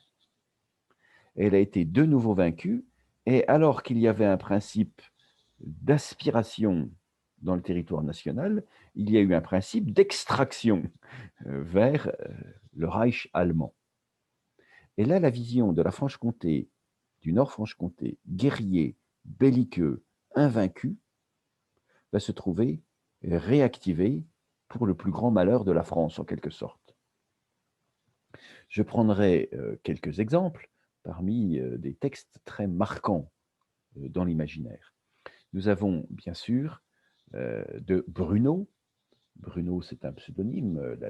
L'auteur en question s'appelle Augustine Fouillé, 1833-1923. Augustine Fouillé a écrit un texte majeur de l'éducation française qui est le Tour de France de deux enfants. Dans ce Tour de France de deux enfants, deux jeunes garçons quittent l'Alsace occupée par l'Allemagne à la mort de leur père pour retrouver leur oncle à Marseille. Et ce faisant, pour aller d'Allemagne à Marseille, eh bien, ils vont faire le Tour de France. Ne le trouvant pas à Marseille, on va poursuivre. Et faire le Tour de France et donc décrire pour les petits écoliers français ce qu'est la France, ce que sont les régions françaises, ce que sont les villes françaises. Mais avec une idée centrale, les deux enfants sont assez monomaniaques de ce point de vue-là, avec cette idée essentielle qu'ils sont français au bout du compte de nationalité allemande, puisqu'ils sont, au bout du compte, ils vivent dans l'Alsace occupée par l'Allemagne, mais qu'ils se sentent français. Donc ils vont décrire la France avec cette idée que la France a les atouts pour pouvoir récupérer leur patrie à eux, l'Alsace, qui a été conquise par l'Allemagne traîtreusement et scandaleusement et au mépris de tous les droits des nations. Et donc, quand les enfants vont arriver en Bourgogne, où vont-ils aller? Sur la tombe de Vauban. Et ils vont regretter qu'il n'y ait pas de grands généraux comme Vauban pour pouvoir appliquer cette grande reconquête. Lorsqu'ils vont arriver à Paris, ils vont aller voir Notre-Dame, et le texte dit « Entrons dans Notre-Dame pour prier Dieu de libérer l'Alsace du joug allemand. » Le père, d'ailleurs, lorsqu'il meurt, tourne la tête vers la fenêtre et dit, dans la version première, 1877, Dieu, mais quand l'école deviendra laïque et qu'il faudra réécrire un peu ce passage, il tournera la tête en mourant vers la fenêtre et il dira patrie, patrie. Ce qui fait que la description qui est faite par les deux enfants, quand ils arrivent par exemple à Besançon, c'est de se réjouir que Besançon, grâce à Vauban, grâce à Louis XIV, grâce à la France, a eu les atouts pour rester cette terre inexpugnable française. On arriva à Besançon, le plus gaiement du monde. Julien remarqua que cette ville est une place forte et qu'elle est toute entourée par le Doubs, sauf d'un côté, mais de ce côté-là, la citadelle se dresse sur une grande masse de rochers pour défendre la ville. Julien, quoique bien jeune, avait déjà assisté au siège de Phalsbourg. Aussi, les places fortes l'intéressaient. Il admira beaucoup Besançon et en lui-même, il était content de voir que la France avait l'air bien protégée de ce côté-là. Besançon conserve, après Louis XIV, un imaginaire de la guerre. Et cela va être mis en perspective si on compare les textes sur le Nord-Franche-Comté avant 1870 et après 1870. Pourquoi? Eh bien, parce que les écrivains français qui visitent le Nord-Franche-Comté avant 1870, eh bien, ils voient qu'ils se trouvent dans une zone un petit peu austère, militaire, de guerre. C'est une zone emplie de militaires, de casernes, de fortifications. Oh, c'est pas très poétique tout ça. Et puis, c'est une zone frontalière, donc elle est tout de même pleine de quoi? Eh bien, pleine de franco-allemands, pleine d'individus qui, quand on les écoute parler, eh bien, sont quand même, ce qu'on pourrait trouver comme, heu, des Français un peu mal dégrossis, hein. Alors voici un texte de 1867 de, Édouard Mauriac, M-O-R-I-A-C, c'est pas le Mauriac, du XXe siècle, c'est M-O-R-I-A-C, Mauriac. Et voici, ce qu'il va nous dire sur le Nord. Il va passer de Mulhouse à Belfort. Donc il va, pour lui, rester en Alsace. Mais bon, pour nous, il y a l'aspect Belfort. Avant son annexion à la France, l'Alsace, continuellement en butte aux exactions des pays limitrophes, ne pouvait prendre aucun développement industriel ou commercial. Les tyrans se disputaient la province lambeau par lambeau à l'extérieur, les guerres civiles, fruits de la religion réformée, maintenaient le pays dans des troubles perpétuels à l'intérieur. Tout se réunissait pour l'entraver dans la marche civilisatrice des siècles. Le protestantisme et les Allemands. Voilà ce qui empêchait l'Alsace de devenir un pays magnifique. Ces temps sont passés. Aujourd'hui, la filature de coton et le tissage des étoffes font abonder l'or chez les manufacturiers, tandis que le petit commerce reste stationnaire. Les fortunes particulières s'augmentent en raison directe de la fortune déjà acquise. La fortune publique, elle, s'accroît lentement. Cela provient de ce que, hors Strasbourg et Colmar, la population des villes se divise en deux classes, ceux qui travaillent pour vivre et ceux qui font travailler pour s'enrichir. De là de grandes fortunes et de pitoyables misères, de là toutes les jouissances de l'opulence pour les uns, toutes les envies de la médiocrité pour les autres. Malgré cet état de choses, personne ne se plaint, chacun se contente de son sort. Donc, nous avons un auteur qui visite l'Alsace et qui, visitant l'Alsace, eh bien, va constater que le protestantisme et l'Allemagne avaient fait de cette magnifique Alsace un élément fort secondaire, mais que maintenant qu'elle est française, eh bien, elle entre pleinement dans l'industrie, dans la manufacture, avec certes des écarts de richesse, mais magnifique Allemagne grâce à la France. Mais vient maintenant l'alsacien. Et sur l'alsacien, on ne peut que se moquer un petit peu de lui, terre frontalière. On fait un mérite à l'alsacien de parler deux langues maternelles. Il vaudrait mieux, à mon avis, qu'il optât pour l'une ou l'autre des idiomes dont il peut se servir, un français impossible ou un patois allemand. Voilà le cercle dans lequel il tourne. Que m'importe que Jean Schwartzmann s'exprime en un dialecte nommé allemand, si lorsque je lui demande un objet qu'il avait égaré, il me répond: «Vie, messieurs, chez la fée, Truffet, Terrière, le Mal». Lorsqu'il s'agit de ma malle de voyage, derrière laquelle il n'a rien truffé du tout, mais derrière laquelle il a trouvé quelque chose. Et cette ingénuité d'un employé du chemin de fer de la gare criant aux voyageurs: «Milous, Milous, les voyageurs comptez pas cash, tessantes, ceux qui n'ont pas tessantes tout de même, et calmant, la même chose, pareillement».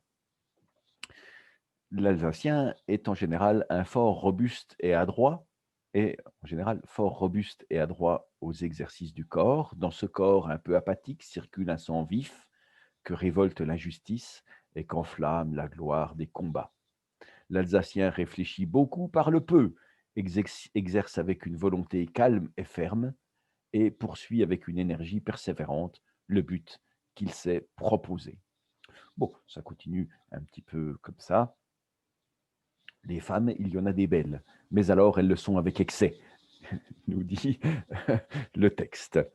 Et arrive évidemment la partie sur, Belfort et Belfort, c'est, tout à fait, la même chose, hein, qui est, décrite, c'est cet Alsacien de Mulhouse à Belfort, c'est le même. 1 heure après ma descente des murs de Belfort, une locomotive m'entraînait vers Montbéliard. J'étais hors du Haut et du Bas-Rhin. Voilà, ça se termine comme ça. C'est la 7e lettre sur, ce texte qui s'appelle Passant en Alsace. Donc le Nord Franche-Comté, eh bien, c'est la France, c'est Montbéliard, ou c'est l'Alsace, et l'Alsace, c'est la gloire de la France. Mais c'est quand même c'est quand même un individu un peu particulier. Quand on fait un saut de ne serait-ce que 5 ans, 1867, 1872, 73, eh bien, en 73, l'Alsace est partie. Et ce qui reste, c'est l'Alsace belfortaine, ce petit territoire de 106 communes qui entoure Belfort. Et alors là, plus question d'en dire du mal. Plus question de dire que l'Alsacien parlait mal français. Plus question de dire que euh, ils étaient un peu mollassons, ces Alsaciens. Non, non, ce n'est plus possible de dire cela. Donc en 5-6 ans, le discours change entièrement. Ce n'est pas seulement, dit Edmond About, ce n'est pas seulement l'admiration et la reconnaissance qui m'ont attiré à Belfort, quoique les miracles accomplis dans cette héroïque cité vaillent bien un pèlerinage. Belfort est avec Bitch, qu'il ne faudrait pas oublier, la seule place qui ait lutté plus longtemps que la France elle-même contre notre implacable ennemi. Toute la nation avait mis bas les armes. Paris et les départements se déclaraient vaincus. Il y avait 15 grands jours que toutes les forces du pays avaient abandonné la patrie, et dans ce coin isolé de l'Alsace, une poignée de braves gens se faisaient encore tuer pour l'honneur. L'histoire d'une si noble résistance est encore à écrire, quoiqu'on ait publié plusieurs récits. Les narrateurs assurément sincères, mais encore trop échauffés pour parler sans passion, se disputent la gloire et la tirent chacun à soi. La postérité impartiale les mettra tous d'accord en disant que, depuis le commandant supérieur, M. d'Enfer, jusqu'au moindre bourgeois de la ville, tous, officiers, soldats, grands, gardes, mobiles, mobilisés, habitants, ont bien mérité de la patrie. Ceux-là même qui n'ont pas eu l'honneur de combattre ont attendu la mort avec un stoïcisme rare. Et puis, puis suit, puis suit des pages et des pages dans lesquelles on glorifie Belfort et les habitants pour avoir résisté autant, si longtemps, euh, de la ville. Et le premier chapitre se termine.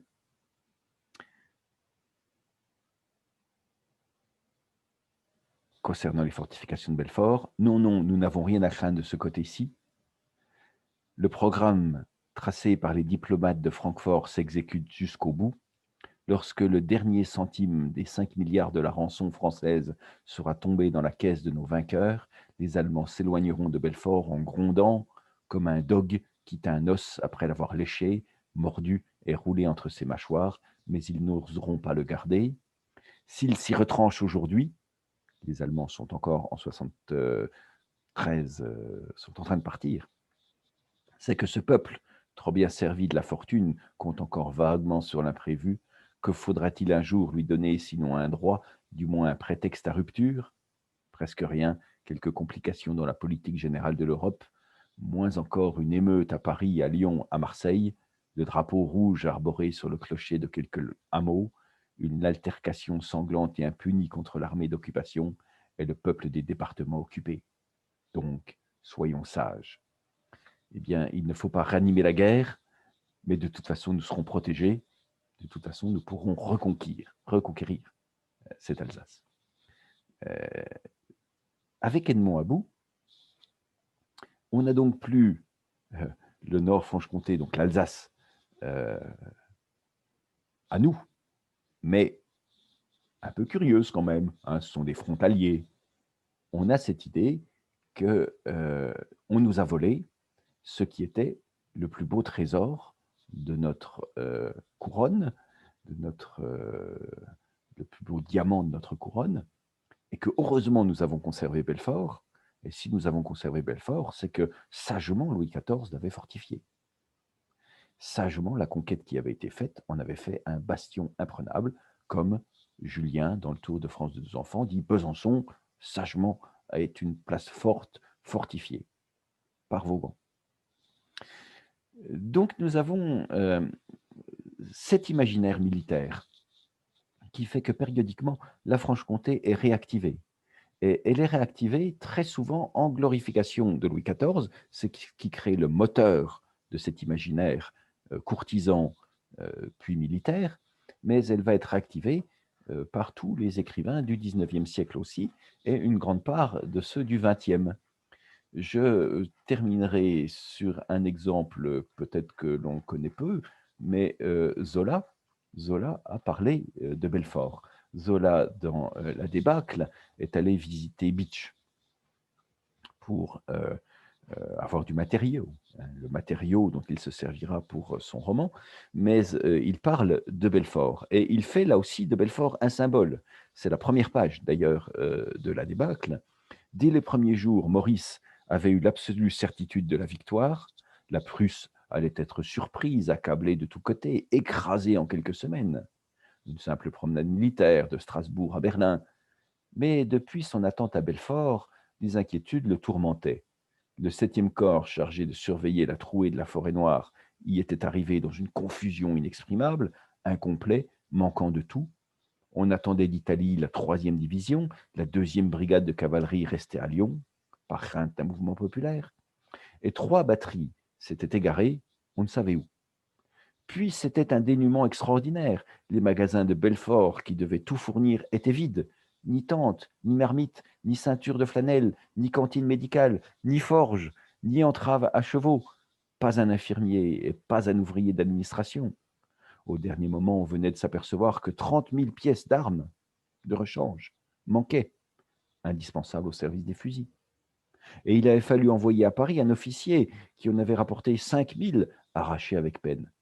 À 2 kilomètres de Mulhouse, vers le Rhin, au milieu de la plaine fertile, le camp était dressé. On arrivait de Belfort vers 5 heures. La première division, appelée la veille, était partie pour Feuchwiller. La 3e se trouvait encore à Lyon. Et il s'était décidé à quitter Belfort, à se porter ainsi en avant de la 2e division, l'artillerie de réserve et une division de cavalerie incomplète. Donc la situation de Belfort est aussi très très symbolique de ce qu'est l'Empire. Ah oui, oui, la Franche-Comté et l'Alsace, nous les avons conquises. Ah oui, elles sont fortifiées. Ah oui, la sagesse antérieure en avait fait des places fortes, des places industrielles, en avait fait de grandes régions. Mais avec le Second Empire, tout s'effondre. Le Second Empire, c'est le mal absolu pour Victor Hugo, mais aussi pour Zola. Et donc, que se passe-t-il à Belfort? Eh bien, à Belfort, on a dilapidé en quelque sorte l'héritage militaire, l'héritage fortifié, l'héritage de places fortes, frontalières, que les rois de France avaient constituées. Alors, j'arrête sur cette première conférence, il y en aura donc 2 autres. Cette première conférence qui m'amène cette grande idée que la Franche-Comté, elle apparaît dans l'imaginaire littéraire français. Et elle apparaît pourquoi? Bah, il y a une raison simple, c'est parce qu'elle existe. Certes, heu, il y a des gens qui existent, qui passent en Franche-Comté. Il y a Joliot-Ferry, il y a, bien sûr, Clément Marot, et bon, oui, on en parle parce qu'elle est là. Mais on en parle tout de même avec un moteur d'accélération très fort, qui va être le fait que cette région, à travers Besançon, va apparaître dans les programmes scolaires des écoles nationales à cause de cette description en latin, et surtout, elle va apparaître sur un principe courtisan. on va parler de la Franche-Comté et la Franche-Comté va s'inscrire dans l'imaginaire de l'aristocratie française parce qu'on aura des charges en Franche-Comté que l'on pourra acheter tout en restant français, parce que on va comprendre que parler de la Franche-Comté, c'est parler de Louis XIV, c'est donc flatter le roi. Et on va en parler parce que cet imaginaire franc-comtois va se cristalliser sur l'idée que c'est une terre de guerre. Nous avons réussi, nous, rois de France, à conquérir ce que personne n'avait fait depuis César, une terre invincible, la Franche-Comté. Et tous les écrivains du XVIe, XVIIe, XVIIIe sont finalement sur cette observation d'une terre invincible que nous avons tout de même réussi à intégrer pour la plus grande gloire de la France et du roi dans le territoire. Donc c'est un imaginaire très particulier que celui de la Franche-Comté qui va être réactivé au XIXe siècle lorsque ce territoire justement sera en débat quant à son maintien dans le territoire national ou son départ vers un autre territoire national. La Franche-Comté, terre de haute résistance. Terre frontalière de haute résistance, c'est ce qui amènera, et ce sera mon texte de la fin, c'est ce qui amènera par exemple une curieuse description faite de la Franche-Comté par des écrivains comme des phénomènes écrivains, comme par exemple la Franche-Comté comme étant, le franc-comtois, pardon, comme étant de profession essentielle, contrebandier. Alors, on verra ça avec Émile Achard. Émile Achard fait une encyclopédie, Amédée, pardon, Achard, une encyclopédie des Français. Et lorsqu'il va décrire le franc-comtois, eh bien, comment va-t-il le décrire? Au point de vue physique, le franc-comtois est contrebandier. Il est représenté par un homme de 5 pieds 6 pouces, plutôt maigre qu'obèse, doté d'une jambe droite infailliblement tournée en dedans, c'est une sorte de Dahu, le franc-comtois. Sous le rapport moral, il est froid, résolu dans ses projets, longuement compassé, projets qui ne sont abandonnés qu'avec peine. Bref, le franc-comtois passe pour raide et fort entêté, défaut au surplus qui s'exalte indéfiniment quand il est gris, quand il est pris de poisson, ce qui sera d'ailleurs repris par Bruno dans le Tour de France de 2 enfants.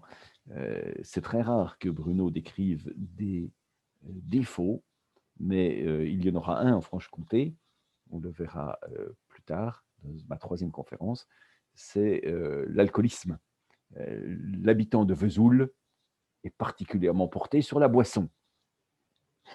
Voilà pour les Vésuliens, dont je parlerai dans ma 3e conférence beaucoup. Donc il y a un imaginaire militaire qui naît dans ces circonstances sous certains axes après la guerre de 70, mais qui se forge dans l'imaginaire national véritablement à l'époque de Louis XIV. Quitte à réécrire, comme je le disais, des textes sur les guerres antérieures, la guerre de 100 ans, par exemple, qui ne servent finalement qu'à glorifier Louis XIV. Voilà donc pour cette première conférence, la naissance de la Franche-Comté dans l'imaginaire littéraire français.